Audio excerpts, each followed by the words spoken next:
Hello YouTubers, this is Wild Bill 1911A1 reporting to you from Washington DC, the nation's capital. And as you can see, there is a hurricane upon us. And we have some wind, we have some rain. The two of those combined together with enough of each makes a hurricane. Let's go to the Capitol building and find out what's happening there.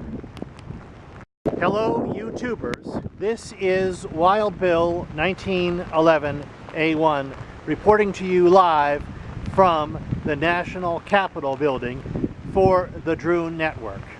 As you can see behind me, the National Capitol has its windows taped and boarded over for the hurricane. Dennis Kucinich told me earlier that this was Bush's fault.